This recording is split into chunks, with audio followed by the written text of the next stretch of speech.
Hello friends. हमने पिछली class में ये समझा कि कैसे एजुकेशन किसी भी व्यक्ति को रिसोर्स में कन्वर्ट करने का काम करती है। ठीक उसके बाद हम अगला टॉपिक देखेंगे जो कि हेल्थ है। पहला सवाल ये है कि कोई भी फर्म, कोई भी इंस्टीट्यूट या कोई भी ऑर्गेनाइजेशन क्या ऐसे व्यक्ति को अपनी संस्था में काम करने देगा जो कि बीमार हो? तो जवाब है नहीं। कोई भी इंस्टीट्यूट या ऑर्गेनाइजेशन ये चाहता है कि उसको स्वस्थ लोग मिलें जिससे कि वो ज़्यादा से ज़्यादा अच्छे से काम कर पाएं और उससे जो उस इंस्टीट्यूट की, ऑर्गेनाइजेशन की प्रोडक्टिविटी है वो बढ़ पाए। कोई भी इंस्टीट्यूट नहीं चाहता कि जो अस्वस्थ व्यक्ति है वो उसके इंस्टीट्यूट में आकर के काम करे, क्योंकि अगर एक अस्वस्थ व्यक्ति काम करेगा तो वो एक लाइबिलिटी हो जाएगा, एक एसेट नहीं होगा।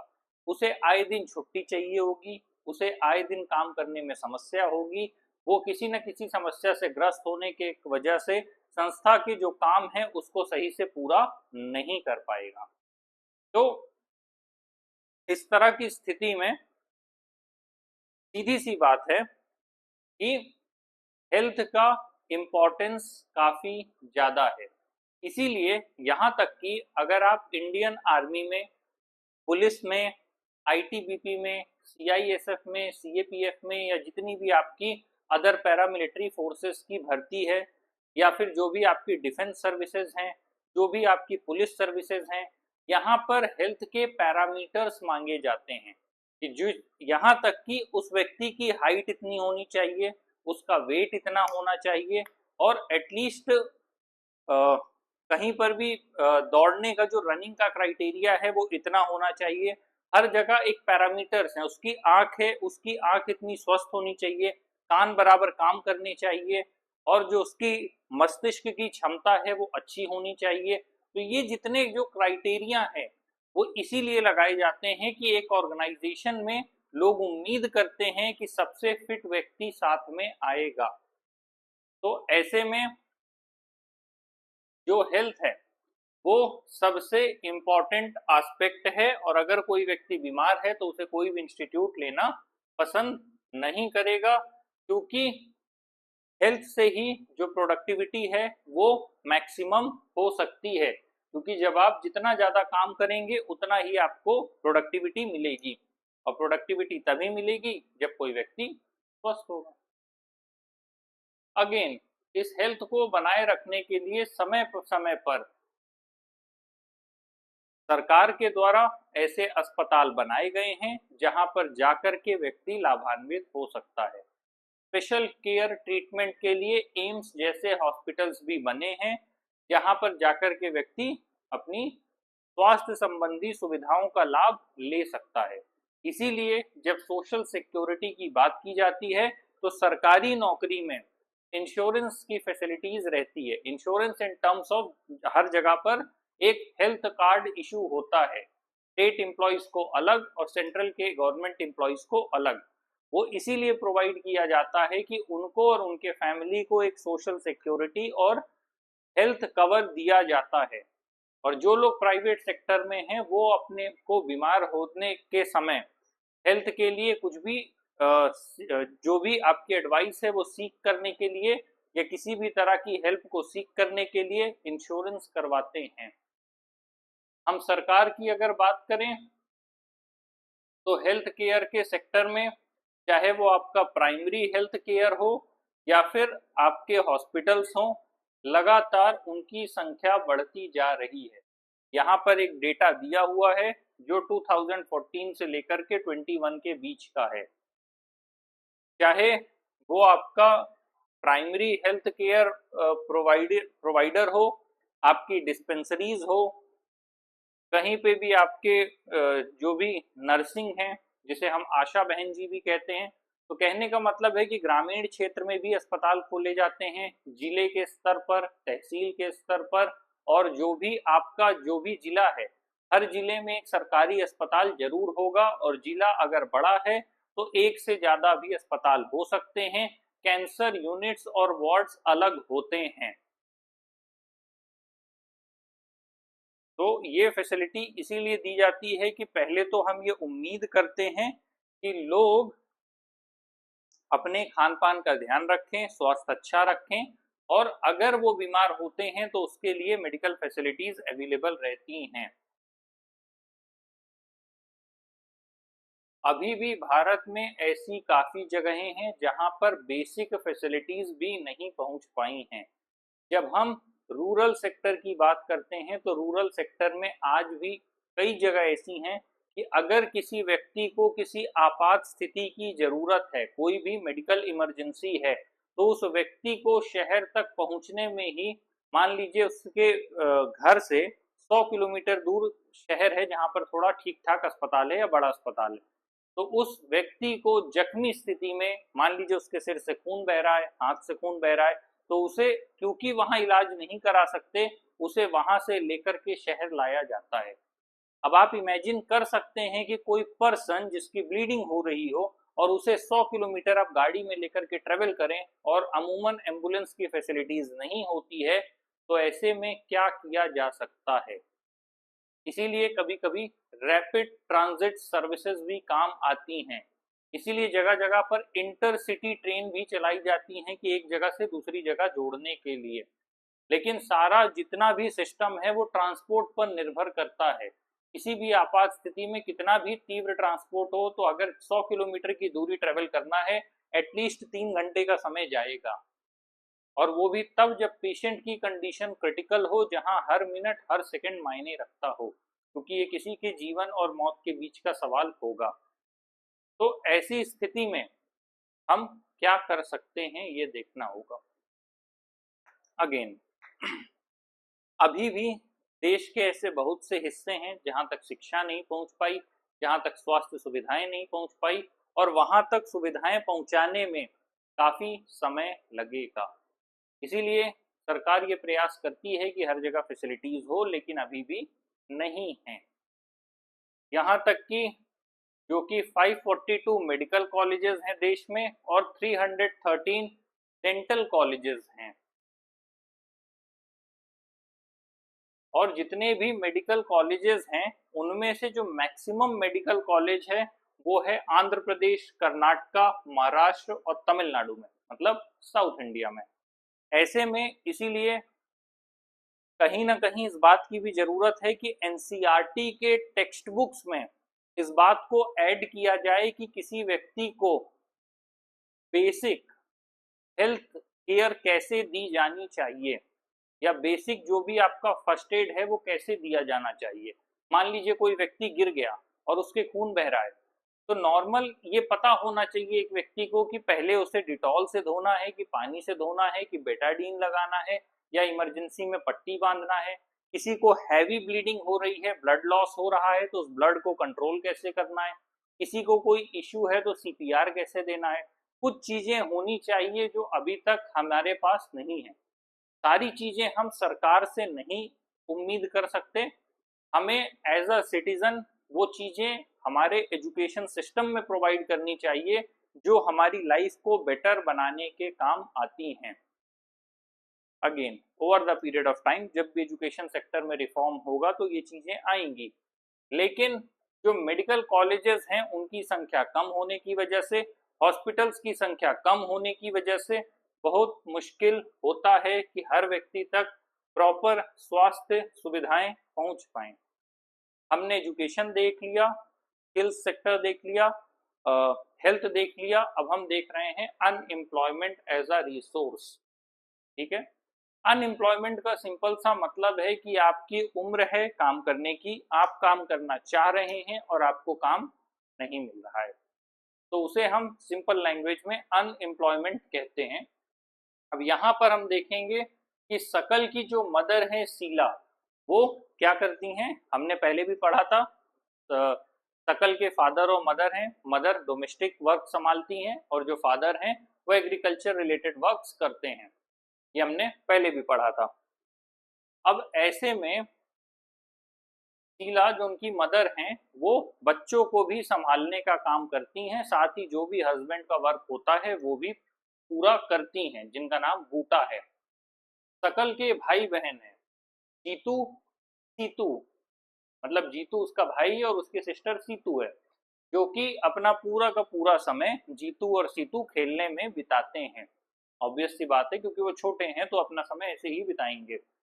तो क्या शीला जो कि उसकी मदर है, जीतू जो कि शकल का भाई है, सीतू जो कि उसकी बहन है, तो क्या भाई शकल का जो परिवार है, मम्मी पापा भाई बहन, तो उसके पापा अर्निंग मेंबर हैं, मम्मी घर का जितना भी काम है वो संभालती हैं, और अब बचे कौन, उसके भाई बहन। तो क्या उसके फादर तो कमा रहे हैं, शकल के जो मदर और छोटे ब्रदर सिस्टर हैं, क्या इनको हम अनएम्प्लॉयड कहेंगे? तो जवाब है नहीं, हम नहीं कहेंगे। तो आप कहेंगे ऐसा क्यों? क्योंकि ये तो कोई काम कर नहीं रहे, किसी तरह का योगदान जीडीपी में दे नहीं रहे, तो ऐसा क्यों है? तो उसका रीजन है unemployment is said to exist when people who are willing to work at the going wages cannot find jobs। जब व्यक्ति काम करना चाह रहा हो और उसे उचित दर पर काम ना मिले। मान लीजिए कोई काम मुझे करना है और मैं ये उम्मीद करूं कि ये काम मुझे इतने पेमेंट में मिलना चाहिए और वो काम मुझे नहीं मिल रहा है, तो इसे अनएम्प्लॉयमेंट कहा जाएगा। क्योंकि जो शीला है जो कि शकल की मदर हैं, वो घर से बाहर जाकर के काम नहीं करना चाहती हैं। ऐसे में जो जीतू और सीतू है वो अभी वर्क फोर्स की जो पॉपुलेशन है उसमें काउंटेड नहीं है। अब सवाल ये है कि वर्क फोर्स पॉपुलेशन क्या है? जो व्यक्ति उम्र के अनुसार काम करने लायक हैं, उसमें से work force population 15 years to 59 years है। 15 ईयर्स से कम में हम बच्चा काउंट करते हैं और वो कोई काम करने के लायक उसे अभी हम नहीं समझते, तो वो डिपेंडेंट पॉपुलेशन में है। और 60 साल के ऊपर का मतलब है हम ये उम्मीद करते हैं कि इस व्यक्ति की जो उम्र है 60 के ऊपर है, ये बुजुर्ग है, ये आश्रित जनसंख्या में आते हैं। तो जो शकल के ब्रदर और सिस्टर हैं, जो आपके शकल के ब्रदर सिस्टर हैं, वो इस एज में नहीं आते हैं, तो उन्हें काउंट नहीं किया जाएगा। और जो शकल की मदर हैं वो विलिंग नहीं है काम करने को, उन्होंने अपने हिसाब से हाउसवाइफ होने के रोल को चुना है। तो ऑब्वियस सी बात है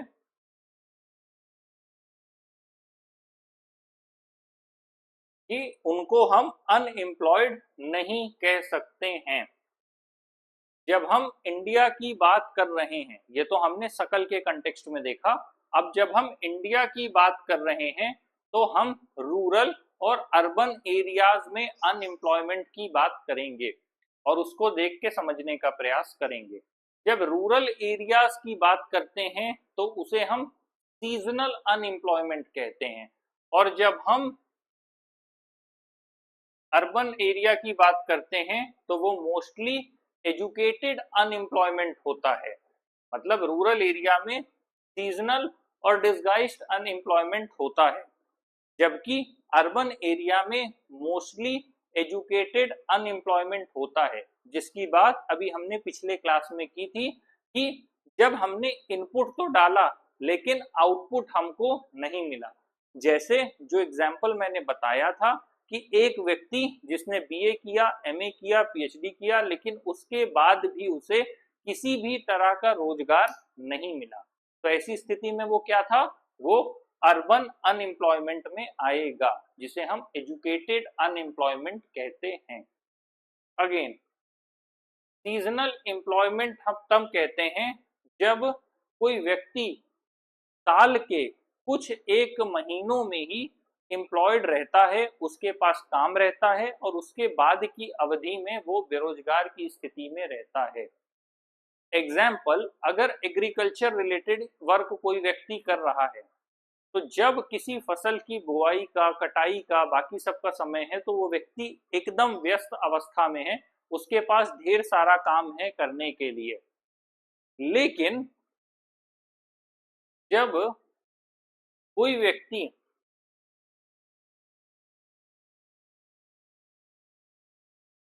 ऐसा है कि 3 महीने काम करने के बाद जब मानसून अच्छा हुआ, फसल अच्छी हुई, तो वो व्यक्ति 3 महीने लगातार काम कर रहा है, लेकिन उसके बाद के महीनों में वो व्यक्ति काम करने में सक्षम नहीं है।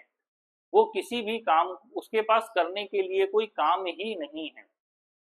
ऐसे में उसे हम सीजनल अनएम्प्लॉयमेंट कहते हैं। या फिर सिंपल टर्म्स में, कोई व्यक्ति आइसक्रीम बेचता है, उसके पास अपनी फैक्ट्री है, लेकिन जो आइसक्रीम है या जो कोला है, जो ठंडा है, वो सारी की सारी चीजें सिर्फ और सिर्फ गर्मी में ही बिकेंगी। क्या ठंडी में कोई उसे कंज्यूम करेगा? नहीं, पॉसिबिलिटी नहीं है। 2 या 5% हो वो बात अलग है, वो एक्सेप्शनल केस हो गया, लोग उस समय उसे कंज्यूम नहीं करेंगे। तो ऐसे में क्या हुआ कि जो वो व्यक्ति है, वो समय के लिए वो अनएम्प्लॉयड हो गया। साथ ही डिसगाइज्ड अनएम्प्लॉयमेंट का मतलब है कि ऐसा समय जिसे हम हिंदी में प्रच्छन्न बेरोजगारी भी कहते हैं, ऐसा समय जब एक ही खेत पर 5 व्यक्ति के काम करने से मान लीजिए 1 क्विंटल की पैदावार हो रही है, किसी भी चीज की, आप ध्यान रख लीजिए, कुछ भी रख लीजिए, और उसमें लेकिन 7 लोग काम कर रहे हैं, तब भी 1 क्विंटल की ही पैदावार है। तो इसका मतलब जो भी जमीन है उसमें जरूरत से ज्यादा लोग इंगेज हैं। अब 7 लोग काम कर रहे हैं, 1 क्विंटल की पैदावार है, उसमें से 2 लोग हट गए, तब भी उसमें 1 क्विंटल की ही पैदावार है। तो इसका मतलब क्या है? बिजी विदाउट वर्क, कि वो जो खेत है वहां पर इतना काम ही नहीं है, लेकिन लोग उसमें लगे हुए हैं, इन्वॉल्व हैं। तो ऐसे में क्या होता है? प्रच्छन्न बेरोजगारी, छिपी हुई बेरोजगारी, कि वो लोग बेरोजगार हैं, क्योंकि अगर 7 लोग काम कर रहे हैं तो हमें 7 लोगों की उत्पादकता या प्रोडक्टिविटी चाहिए, लेकिन हमें केवल 5 लोगों की ही प्रोडक्टिविटी मिल रही है, 2 लोग केवल उसमें इंगेज हैं। तो उसी को हम डिसगाइज्ड अनएम्प्लॉयमेंट कहते हैं। और जब हम अर्बन एरियाज में फिर आ जाते हैं, तो उसको फिर अभी मैंने एग्जांपल दिया था कि बहुत से आपके आस पड़ोस में भैया दीदी होंगे जो ग्रेजुएट हैं, जो पोस्ट ग्रेजुएट हैं और अनएम्प्लॉयड हैं। तो जब ग्रेजुएट पोस्ट ग्रेजुएट होने के बाद भी वो अनएम्प्लॉयड हैं, आपके आसपास मौजूद लोग उनसे पूछते रहते होंगे, भैया कब नौकरी मिलेगी, भैया कब शादी करेंगे, भैया का कब ये होगा, भैया का कब वो होगा। तो जो ये जो सवाल घूमते रहते हैं, उनका एग्जैक्टली सामाजिक तौर पे बस इतना ही मतलब होता है कि आपका जो टाइम फ्रेम था एजुकेशन लेने का वो खत्म हो गया, अब आगे प्रोसीड करिए।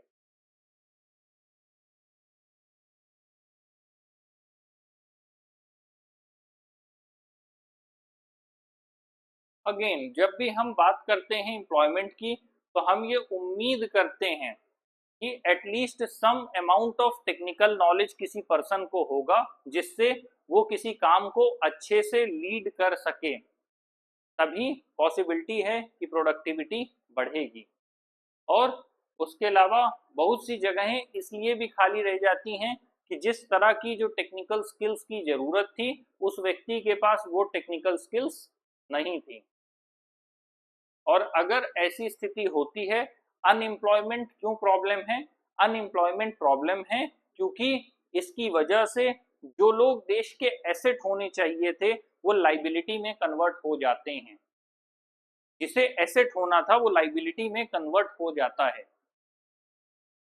तो इसकी वजह से भी प्रॉब्लम क्रिएट होती है। भाई किसी व्यक्ति को, अभी हमने जो पूरा चैप्टर पढ़ा पीपल एज रिसोर्स, उसका केवल इतना ही मतलब था कि एक व्यक्ति रिसोर्स में कन्वर्ट होगा एजुकेशन और स्किल्स के बेसिस पे।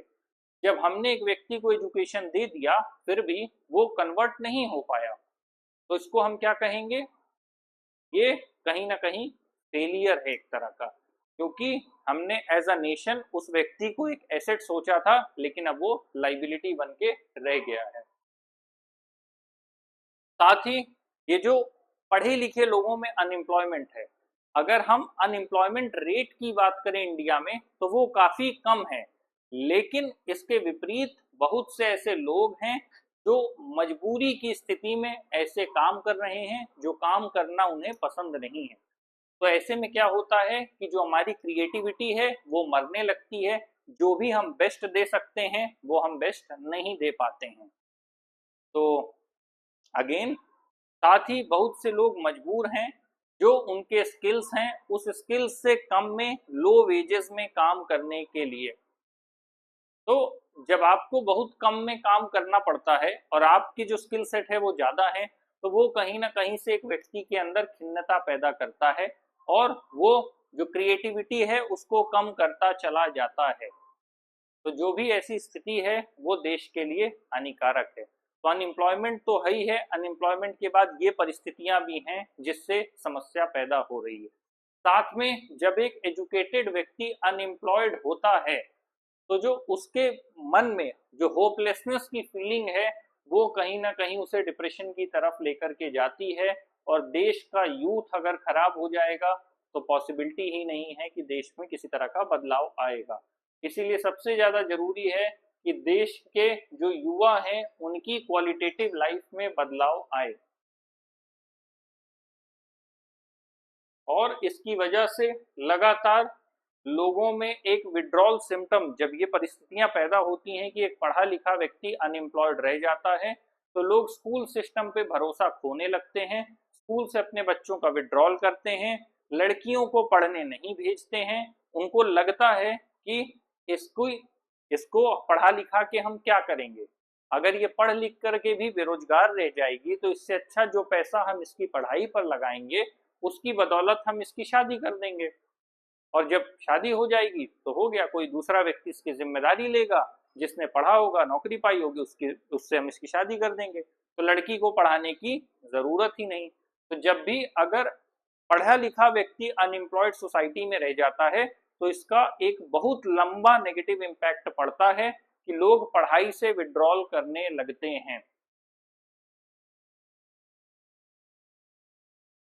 साथ ही जब अनएम्प्लॉयमेंट बढ़ने लगता है तो ये एक डिप्रेस्ड इकोनॉमी के सिम्टम्स होते हैं, जिसका स्पष्ट तौर पर मतलब है कि आपने जो अपने रिसोर्सेज लगाए वो सारे के सारे रिसोर्सेज आपके वेस्ट चले गए।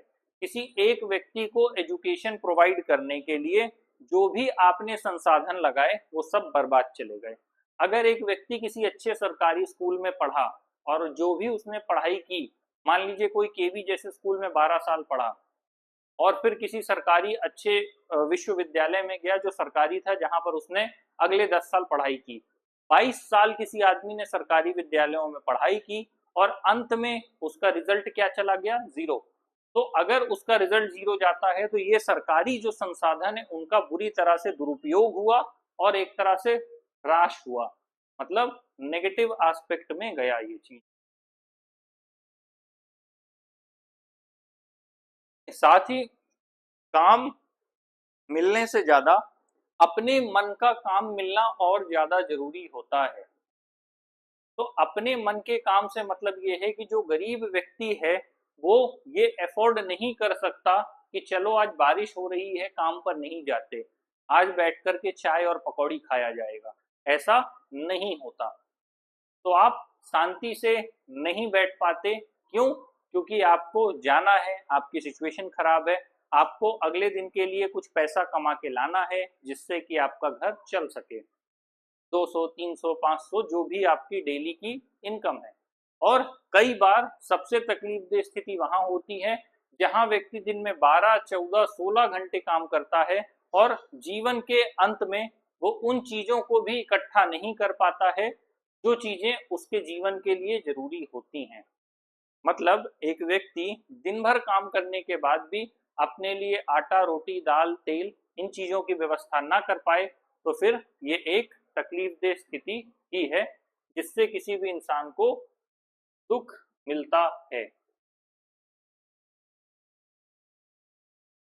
अगेन अगर हम सेक्टर के हिसाब से बात करें तो सेक्टर में प्राइमरी सेक्टर में सबसे ज्यादा लोग इन्वॉल्व हैं, जो कि धीरे धीरे जो भी सरप्लस लोग हैं वो अपने आप को सेकेंडरी और टर्शियरी सेक्टर की तरफ भेज रहे हैं।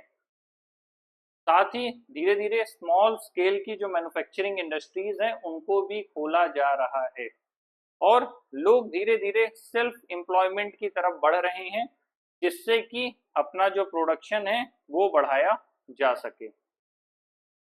अब एक विलेज की कहानी दी गई है। इस विलेज की कहानी को अगर मैं थीम में बताऊं, मैं एज इट इज कहानी पर नहीं जा रहा, एक थीम में बता रहा हूं कि उस गांव में काफी लोग थे जिनकी परिस्थिति काफी खराब थी और वो खेतों के आधार पर अपना जीवन चला रहे थे। ये जो एक गांव है, ये किसी एक पर्टिकुलर गांव की कहानी नहीं है, बल्कि ये हमारे देश के हर एक गांव की कहानी है। जब आप ज्योग्राफी में पढ़ते हैं, एक गांव से शहर बनने की एक प्रक्रिया होती है, तो जो गांव से शहर बनने की जो प्रक्रिया है उसे समझने के लिए आपको ये समझना पड़ेगा। फिर उसी हिसाब से हम टाउन प्लानिंग और बाकी चीजों में जाते हैं। तो जब एक आरंभिक स्तर पर कोई भी गांव होता है तो वहां पर प्राइमरी सेक्टर सबसे ज्यादा मेन होता है। तो प्राइमरी सेक्टर में सबसे ज्यादा पॉपुलेशन इन्वॉल्व होती है। जब वो पॉपुलेशन इन्वॉल्व होती है तो उनके बीच अभी एजुकेशन उतनी नहीं होती। धीरे धीरे उनमें से एक या दो परिवार हिम्मत करके अपने बच्चे को शहर भेजता है। अक्सर आपने पिछली पीढ़ी में अपने मम्मी पापा से ये सुना होगा कि हम गांव से निकल के पढ़ने आने वाले पहले बच्चे थे, या फिर हम बहुत मशक्कत करने के बाद यहाँ तक आ पाए। तो अक्सर ऐसी परिस्थिति देखने को मिलती है। अब गांव से किसी एक व्यक्ति ने या दो व्यक्ति ने हिम्मत करके अपने बच्चे को शहर पढ़ने भेजा और उस बच्चे ने जाकर के एग्रीकल्चर इंजीनियरिंग कर ली, या फिर उसने एग्रीकल्चर रिलेटेड जितनी भी चीजें थी उसमें मास्टरी हासिल कर ली। तो जब उसने सारी बारीकियों को सीख लिया और वो व्यक्ति गांव लौट के आया, तो गांव लौट के आने के बाद उसने वो सारी टेक्निक्स गांव के लोगों से, अपने परिवार से सबसे शेयर की कि अगर हम ऐसा ऐसा करें कि प्रॉपर मिट्टी के नमूने की जांच करें, अच्छे बीज डालें, अच्छा खाद डालें, प्रॉपर पानी दें, इस समय पे पानी दें, तो हमें खेती अच्छी मिलेगी। तो जब वो एक परिवार का बच्चा पढ़ लिख कर बाहर आया, बाहर से वापस गांव आया, उसने पूरे गांव को जागरूक किया, अवेयर किया, और पूरे गांव के लोगों ने जब उस बार फसल उगाई तो 5 टाइम्स फसल ज्यादा हुई।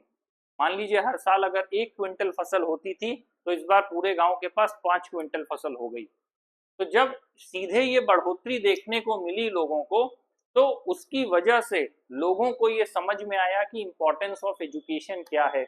जब एक्स्ट्रा सरप्लस फसल हुई तो सरप्लस फसल को उन्होंने क्या किया, आसपास जाकर के कहीं पे जाकर के जो भी बाजार था वहां पर बेचा, उससे एक्स्ट्रा पैसा हाथ में आया, एक्स्ट्रा इनकम आई, तो जो भी अपनी नीड्स थी उसे फुलफिल कर पाए। पहले केवल कंजम्पशन के लिए खेती कर रहे थे, अब कॉमर्शियलाइज खेती करने लग गए। तो सिर्फ उस एक बच्चे के बाहर जाकर के पढ़ने और वापस गांव में आकर के प्रॉपर बताने से ये परिवर्तन आ गया। तो जब ये परिवर्तन आया तो लोगों ने धीरे धीरे अपने बच्चों को प्रोत्साहित करना शुरू किया और अपने बच्चों को शहर भेजना शुरू किया कि वो सब बच्चे भी मिलकर के पढ़ाई पढ़ें और आगे जीवन में सफल हों और इससे हमें फायदा होगा। तो कहने का क्या मतलब है कि उस एक गांव को एक बच्चे से जाने से उनके यहाँ एक नई उम्मीद आई कि अगर हम सब भी अपने बच्चे को भेज देंगे तो वो बच्चे भी बेहतर होकर के वापस आ जाएंगे। ऐसी स्थिति में पूरे गांव का विकास होगा। और धीरे धीरे इसी तरह यही कहानी हर गांव की होती है जो हमारे देश के हैं।